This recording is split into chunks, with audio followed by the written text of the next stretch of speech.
Bienvenue à tous et merci de nous rejoindre pour cette nouvelle édition du Morning News. Au sommaire de ce journal, l'opposition béninoise réclame un audit de la liste électorale avant l'élection présidentielle de 2021. Dans une déclaration faite ce 27 décembre, plusieurs partis et associations remettent en cause la crédibilité de la liste électorale, mais également la composition de l'institution chargée d'actualiser cette liste. Les Centrafricains dans l'attente des résultats de l'élection présidentielle et des législatives. Le dépouillement des votes est en cours. Un double scrutin qui avait lieu ce dimanche sous haute tension avec la menace d'une nouvelle offensive rebelle. Et le Rwanda, un modèle dans la gestion de la crise sanitaire. Le pays a été plusieurs fois félicité, notamment par l'Organisation mondiale de la santé. Une gestion entre anticipation des autorités et coopération de la population. Un audit de la liste électorale, c'est ce que réclame l'opposition béninoise. Des partis et associations réunis dans un collectif se sont exprimés ce dimanche 27 décembre. Ils estiment que l'élection présidentielle prévue en 2021 ne peut se tenir sur la base de l'actuelle liste. Ils dénoncent notamment l'absence de l'opposition dans le COS, Conseil d'orientation et de supervision de la liste électorale permanente informatisée chargée de l'actualisation de la liste. Écoutez, Eric Oundete, responsable du parti d'opposition Les Démocrates. Aucune élection ne peut être transparente sans une liste électorale crédible, élaborée sous le contrôle vigilant de toutes les parties, opposition, mouvance et société civile. C'est la raison pour laquelle toutes les structures de gestion de la liste électorale permanente informatisée ont été conçues pour être paritaires, que ce soit le CPS, pour l'élaboration de la liste ou les différentes autres institutions, COS, pour son actualisation. Il se fait qu'avec l'élection d'une Assemblée nationale monocolore, le COS-LEPI actuel est tout aussi monocolore.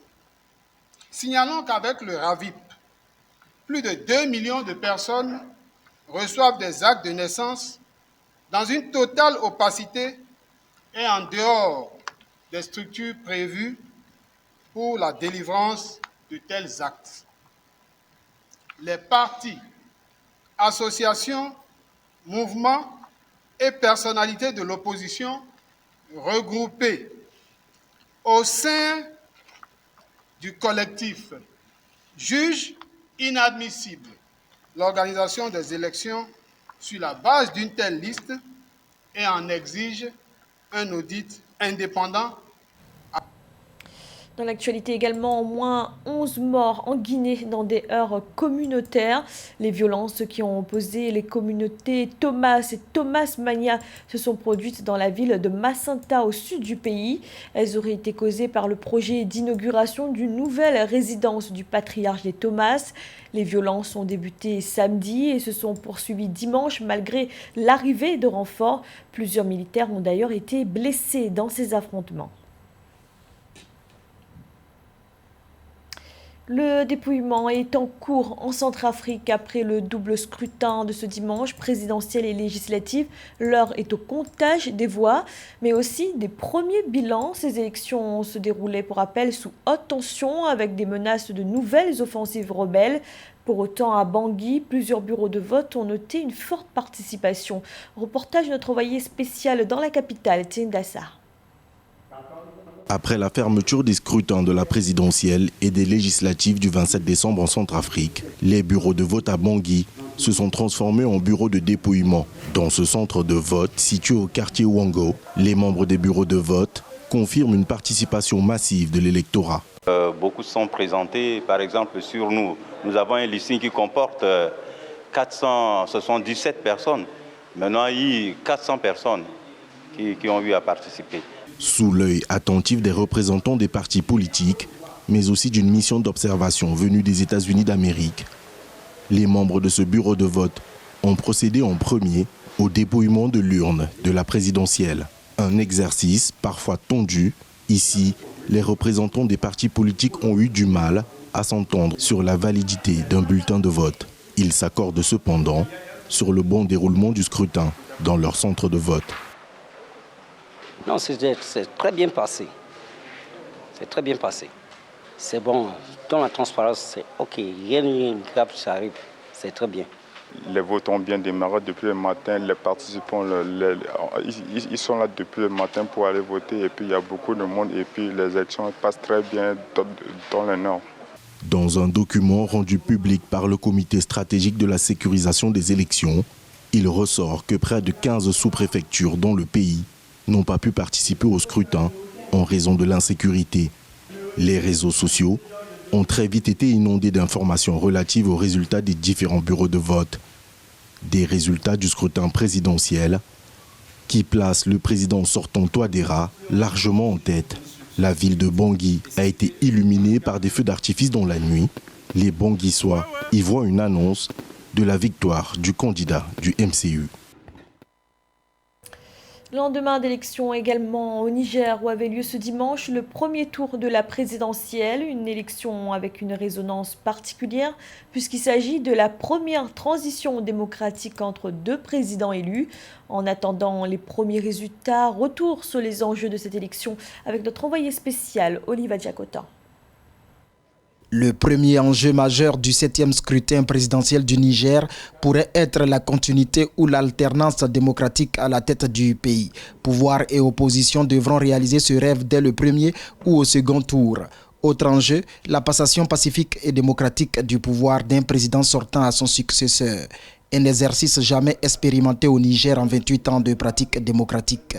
On souhaiterait que le meilleur gagne. Voilà. Nous, on veut rien si ce n'est pas la paix. J'ai choisi mon candidat préféré. Je lui souhaite bonne chance. Si le travail qu'ils ont eu à faire durant ces 5 dernières années sont bien, ils seront reconduits.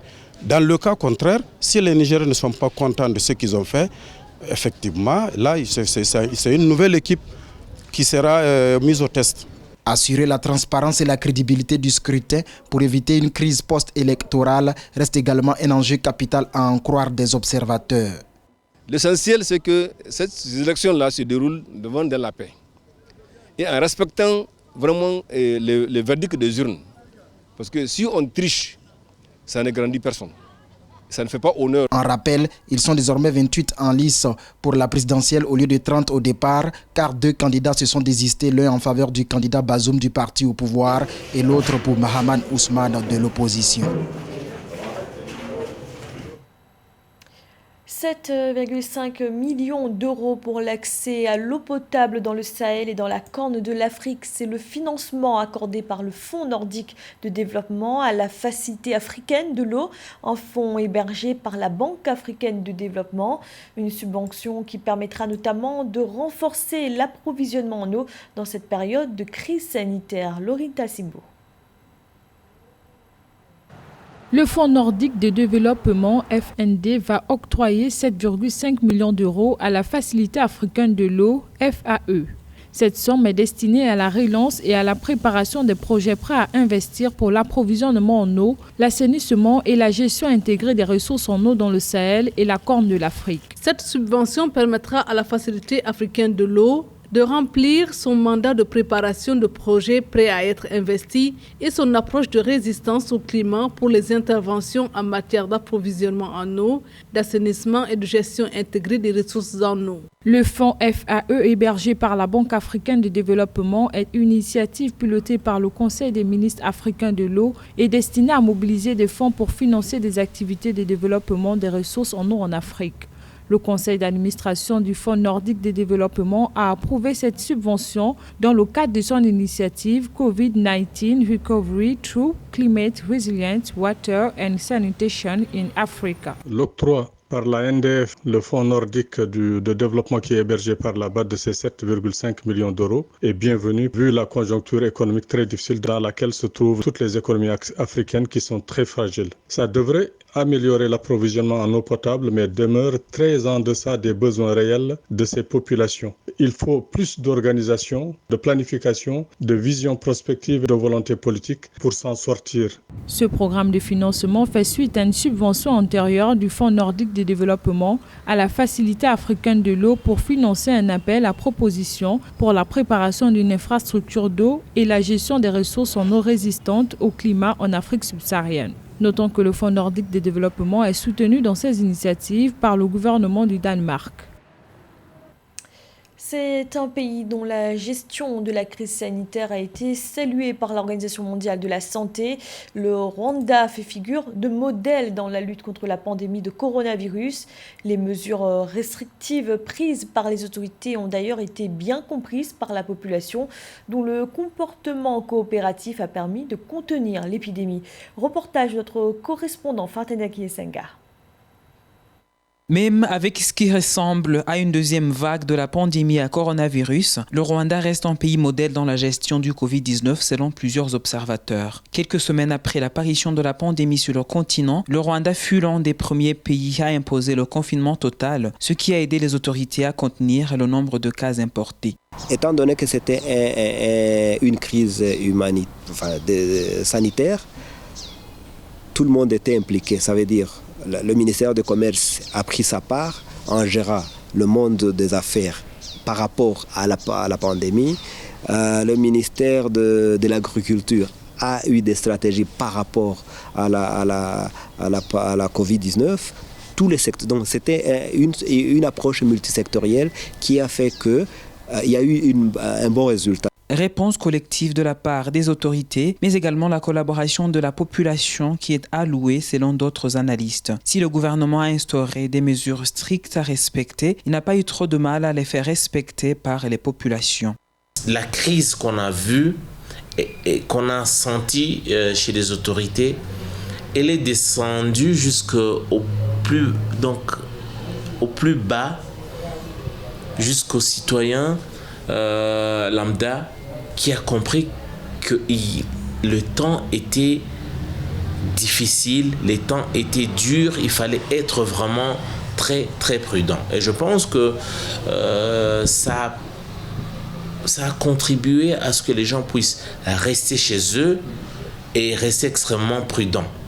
Jusqu'au 26 décembre, le Rwanda avait enregistré 7817 cas positifs sur plus de 714 000 tests réalisés avec 72 décès et plus de 6 000 guérisons. À part les strictes mesures imposées, le Rwanda a été félicité pour avoir fait usage de la technologie dans son combat contre le Covid-19.